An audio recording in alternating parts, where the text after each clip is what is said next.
ನಮಸ್ಕಾರ, ನಾನು ಬಸವರಾಜು. ರಾಜ್ಯದ ಮುಖ್ಯಮಂತ್ರಿಗಳಾದ ಮೇಲಾದರೂ ಇದೆಂತ ಬ್ಲೂ ಫಿಲಮ್ ಮಾಡಿಸೋದು, ಪೋಸ್ಟರ್ಸ್ ಎಲ್ಲ ಬಿಡುತ್ತಾರೆ ಅಂತ ಅನ್ಕೊಂಡಿದ್ದೀನಿ. ಆ ಕೈಯಲ್ಲಿ ಇನ್ನೂ ಹೋಗಿಲ್ಲ.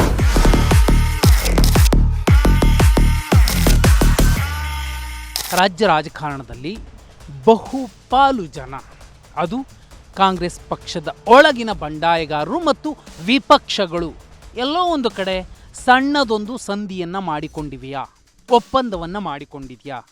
ಯಾಕಂದರೆ ಕೇಂದ್ರ ಸಚಿವ ಮಾಜಿ ಮುಖ್ಯಮಂತ್ರಿ ಕುಮಾರಸ್ವಾಮಿಯವರ ಈ ಮಾತುಗಳು ಬಹುದೊಡ್ಡ ಸಂದೇಶವನ್ನು, ದೊಡ್ಡ ಸಿಗ್ನಲನ್ನು ಕೊಡ್ತಿರುವಂಥದ್ದು.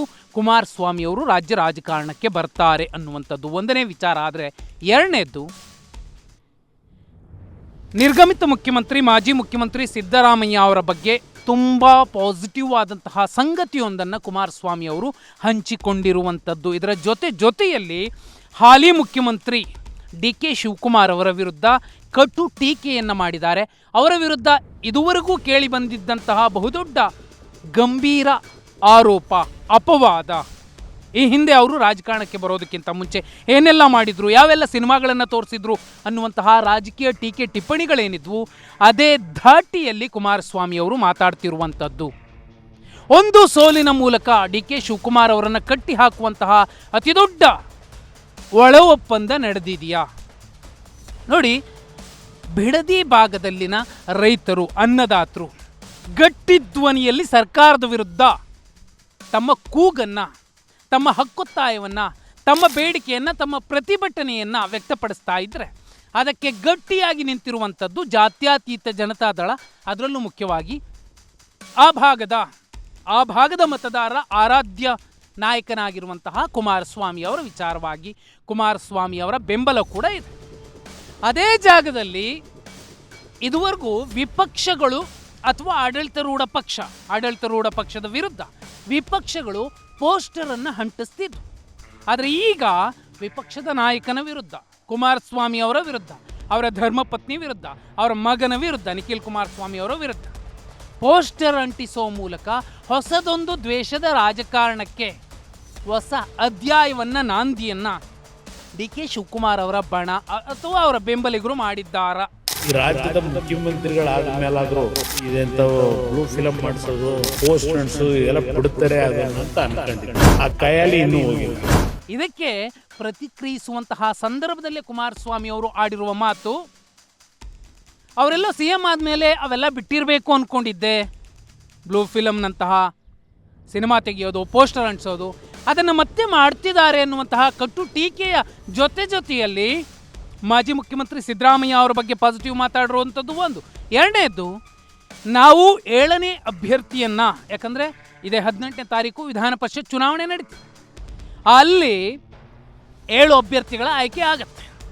ಅದರಲ್ಲಿ ಶಾಸಕರ ಸಂಖ್ಯಾಬಲದ ಮೇಲೆ ಕಾಂಗ್ರೆಸ್ ಗೆಲ್ಲುವಂಥದ್ದು, BJP ಗೆಲ್ಲುವಂಥದ್ದು, ಹೆಚ್ಚುವರಿಯಾಗಿ ನೀವು NDA ಕೂಡಿದ ಒಟ್ಟು ಮತಗಳು, ಉಚ್ಚಾಟಿತ BJP ಶಾಸಕರ ಮತಗಳು ಒಟ್ಟುಗೂಡಿಸಿ 2 ಮತ ಹೆಚ್ಚಿಗೆ ಸಿಕ್ಬಿಟ್ರೆ JDS ಬೆಂಬಲಿತ ಅಭ್ಯರ್ಥಿ ಗೆಲ್ಲಬಹುದು. ಆ ಗೆಲುವಿನ ಮೂಲಕ, ಯಾಕಂದರೆ ಕುಮಾರಸ್ವಾಮಿ ಅವರು ಸ್ಪಷ್ಟವಾಗಿ ಹೇಳಿದ್ರು, ಕಾಂಗ್ರೆಸ್ನೊಳಗಿನ ಬಂಡಾಯ ನಮಗೇನಾದರೂ ಸಹಕಾರಿಯಾದರೆ ನಾವು ಆ ಒಂದು ಸ್ಥಾನವನ್ನು ಗೆಲ್ಲಬಹುದು, ಗೆದ್ದೇ ಗೆಲ್ತೀವಿ ಅಂತ ನಾವು ಅಭ್ಯರ್ಥಿನ ಕಣಕ್ಕಿಳಿಸಿಲ್ಲ, ಗೆಲ್ಲಬಹುದು. ಒಂದು ವೇಳೆ ಗೆದ್ದರೆ ಹಾಲಿ ಮುಖ್ಯಮಂತ್ರಿಯನ್ನು, ಹಾಲಿ ಸರ್ಕಾರವನ್ನು ಇಕ್ಕಟ್ಟಿಗೆ ಸಿಲುಕಿಸಬಹುದು, ಮತ್ತು ಅವರನ್ನು ತಹಬದಿಗೆ ತರಬಹುದು. ಆ್ಯಪಲ್ ಕಚ್ಚಿ ಎಂಜಲು ಎಸೆಯುವಂತಹ ಸರ್ಕಾರ ಅಥವಾ ನಾಯಕತ್ವ ಜನಕ್ಕೆ ಎಷ್ಟು ಬೇಕಿದೆ, ಬೇಡವಾಗಿದೆ ಅನ್ನುವಂತಹ ಸಂದೇಶ ಕೂಡ ರವಾನೆ ಆಗುತ್ತೆ. ಇದರ ಜೊತೆಯಲ್ಲಿ ಗೃಹಲಕ್ಷ್ಮಿ, ಗೃಹಜ್ಯೋತಿ ನಿಂತೇ ಹೋಗ್ತವೆ ಅನ್ನುವಂತಹ ಚರ್ಚೆಗಳು ನಡೀತಿದೆ. ಸರ್ಕಾರ ಅದನ್ನು ಹೇಳಿಲ್ಲ, ಆದರೆ ಯಾಕೆ ಆ ನರೇಟಿವ್ ಸೆಟ್ ಆಗಿದೆ? ನಾಯಕತ್ವ ಬದಲಾವಣೆ ಆದಮೇಲೆ, ಸಿದ್ದರಾಮಯ್ಯ ಅವರು CM ಸ್ಥಾನದಿಂದ ಕೆಳಗಿಳಿದ ಮೇಲೆ, ಡಿ.ಕೆ. ಶಿವಕುಮಾರ್ ಅವರು ಮುಖ್ಯಮಂತ್ರಿ ಜಾಗಕ್ಕೆ ಬಂದು ಕೂತ ಮೇಲೆ. ಇದರರ್ಥ ಶಾಸಕರಲ್ಲಷ್ಟೇ ಅಲ್ಲ, ಇಡೀ ನಾಡಿನಲ್ಲಿ ಸಿದ್ದರಾಮಯ್ಯ ಅವರ ನಂತರ ಆ ಜಾಗದಲ್ಲಿ ಬಂದು ಕೂತ ನಾಯಕ, ಅಲ್ಲಿಗೆ ಸಲ್ಲುವಂತಹ, ಆ ಜಾಗಕ್ಕೆ ತೂಕವಾಗಿ ಕೂರುವಂತಹ ವ್ಯಕ್ತಿ ಅಥವಾ ವ್ಯಕ್ತಿತ್ವ ಅಲ್ಲ ಅನ್ನೋದನ್ನು ಜನ ಕೂಡ ಮಾತಾಡ್ತಿದ್ದಾರೆ ಅನ್ನೋದಕ್ಕೆ ಈಗ ಜನಾಕ್ರೋಶ, ಮಹಿಳೆಯರ ಆಕ್ರೋಶ, ಬಿಡದಿಯ ಭಾಗದಲ್ಲಿ ಡಿ.ಕೆ. ಶಿವಕುಮಾರ್ ಅವರನ್ನು ಮತ್ತು ಅವರ ಸರ್ಕಾರವನ್ನು ತುಚ್ಛ ಶಬ್ದಗಳಿಂದ ಕಟು ಟೀಕೆಗಳ ಮೂಲಕ ಯಾಕೆ ವಿಮರ್ಶೆ ಮಾಡ್ತಿದ್ದಾರೆ? ಈ ಸರ್ಕಾರ, ಹೊಸ ನಾಯಕತ್ವದ ಸರ್ಕಾರದ ನೀತಿ ನಿರ್ಧಾರಗಳು ಸರಿಯಲ್ಲ, ಜನ ಒಪ್ಪುವಂಥದ್ದಲ್ಲ. ನಾಳೆ ಅಥವಾ ಮುಂದೊಂದು ದಿನ ಯಾವತ್ತೂ ಈ ಸರ್ಕಾರ ಒಂದು ವೇಳೆ ಪತನ ಆಗಿ ಅಥವಾ ಚುನಾವಣೆ ಏನಾದರೂ ಎದುರಿಸಿದ್ರೆ ಕಾಂಗ್ರೆಸ್ಗೆ ಆ ಭಾಗದಲ್ಲಿ ಎಂತಹ ಟ್ರೀಟ್ಮೆಂಟನ್ನು, ಯಾವ ರೀತಿ ನಟ್ಟು ಬೋಲ್ಟನ್ನು ಜನ ಟೈಟ್ ಮಾಡ್ತಾರೆ ಅನ್ನೋದು ಗೊತ್ತಾಗ್ತಿದೆ. ಕುಮಾರಸ್ವಾಮಿ ಅವರ ವಿಚಾರದಲ್ಲಿ ಏನೇ ಇರಬಹುದು, ಜನಕ್ಕೆ ಬೇಕಾದ ಕಾರ್ಯಕ್ರಮಗಳ ಬಗ್ಗೆ, ಅದರಲ್ಲೂ ಅನ್ನದಾತರಿಗೆ, ರೈತರಿಗೆ ಬೇಕಾದಂತಹ ಯೋಜನೆಗಳ ಬಗ್ಗೆ, ನೀರಾವರಿ ಯೋಜನೆಗಳಿರಬಹುದು ಅಥವಾ ರೈತಾಪಿ ವರ್ಗಕ್ಕೆ ಸಹಕಾರಿ ಆಗಬಹುದಾದಂತಹ ಕಾರ್ಯಕ್ರಮಗಳಿರಬಹುದು, ಆ ಬಗ್ಗೆ ಸಾಕಷ್ಟು ಚಿಂತನೆಯನ್ನು ಮಾಡುವಂಥವ್ರು ಮತ್ತು ಭಾವುಕ ನಾಯಕ. ಇಲ್ಲಿ ಡಿ.ಕೆ. ಶಿವಕುಮಾರ್ ಅವರ ನಾಯಕತ್ವದ ವಿರುದ್ಧ ಕಾಂಗ್ರೆಸ್ನೊಳಗಿನ ನಾಯಕರೂ ಕೂಡ ಬಂದಿದ್ದ ಸಂದರ್ಭದಲ್ಲಿ ಜಮೀರ್ ಅಹ್ಮದ್ ಖಾನ್ ಅವರು ಮಂತ್ರಿ ಆಗಲಿಲ್ಲ ಅಂದರೆ ಏನಾಗಬಹುದು, JDSಗೆ ಅವ್ರು ಹೋಗ್ತಾರೆ, ಅವ್ರ ಜೊತೆಲಿ 27-37 ಶಾಸಕರು ಹೋಗ್ತಾರೆ ಅನ್ನೋಂಥ ಚರ್ಚೆಗಳೆಲ್ಲ ಏನಿದೆ, ಅದಕ್ಕೆ ಪೂರಕವಾದಂತಹ ಸುಳಿವನ್ನೇ ಕುಮಾರಸ್ವಾಮಿ ಅವರು ಕೊಡ್ತಿದ್ದಾರೆ. ವಿಶೇಷ ಅಂದರೆ ಸಿದ್ದರಾಮಯ್ಯ ಅವರನ್ನು ಇಳಿಸೋದಕ್ಕಾಗೋದಿಲ್ಲ, ಅವರ ನಾಯಕತ್ವ ಏನು, ಒಂದು ವೇಳೆ ಅವ್ರು ಇಳಿದ್ರೂ ಕೂಡ ಏನು ಮಾಡಬಹುದು ಅನ್ನೋದನ್ನು ಮೊದಲೇ ಹೇಳಿದ್ರು, ಭವಿಷ್ಯ ನೋಡಿದ್ರು. ಡಿ.ಕೆ. ಶಿವಕುಮಾರ್ ಅವರಿಗೆ ಹೀಗೆ ಏನಾಗಿದೆ ಅಂದರೆ, ಇಡುವ ಪ್ರತಿ ಹೆಜ್ಜೆ, ತೆಗೆದುಕೊಳ್ಳುವ ಪ್ರತಿ ನಿರ್ಧಾರ, ಮಾಡುವ ಪ್ರತಿ ಕೆಲಸ, ಆ್ಯಪಲ್ ಕಚ್ಚಿ ಎಂಜಲ್ ಎಸೆದ್ರಲ್ಲ, ಜನಕ್ಕೆ ಗೊತ್ತಾಯಿತು ಈ ನಾಯಕನ ನಡವಳಿಕೆ ಎಂಥದ್ದು ಅನ್ನೋ.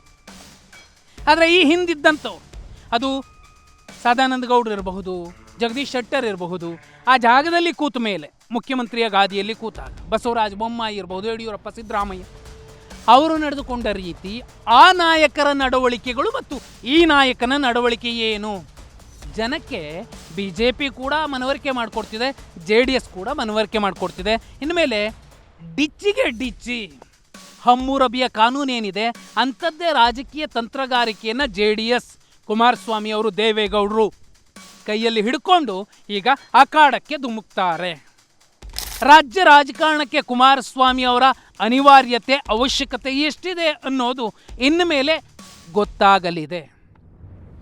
ಎಲ್ಲೋ ಒಂದು ಕಡೆ ಕಾಂಗ್ರೆಸ್ನೊಳಗಿನ ಭಿನ್ನಮತೀಯರು ಮತ್ತು JDS ವಿಧಾನ ಪರಿಷತ್ ಚುನಾವಣೆಯ ಒಂದು ಸ್ಥಾನವನ್ನು ಗೆಲ್ಲಿಸಿಕೊಳ್ಳುವ ಮೂಲಕ JDS ಬೆಂಬಲಿತ ಅಭ್ಯರ್ಥಿಯನ್ನು ಏನೋ ಬೇರೆಯದ್ದೇ ಸಂದೇಶವನ್ನು ಕೊಡ್ತಿದ್ದಾರಾ ಅನ್ನೋ ಅನುಮಾನ ಮೂಡ್ತಿದೆ.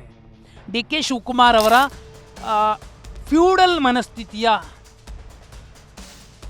ಬಲು ಡೇಂಜರ್ ಎನಿಸುವಂತಹ ಸಾಫ್ಟ್ ಸೆಕ್ಯುಲರಿಸಮ್ನ, ಈ ಕಾಂಗ್ರೆಸ್ಗೆ ಬೇಡವಾಗಿರುವಂತಹ ನಾಯಕತ್ವವನ್ನು ಧಿಕ್ಕರಿಸುವ, ವಿರೋಧಿಸುವ ಅಥವಾ ಅಲ್ಲಿಂದ ಅವರನ್ನು ಕೆಳಗಿಳಿಸುವಂತಹ ಪ್ರಯತ್ನದ ಭಾಗವಾಗಿ ಎಲ್ಲರೂ ಕೂಡ ಒಂದಾಗಿರುವಂತಹ ಸಾಧ್ಯತೆ ಇದೆಯಾ?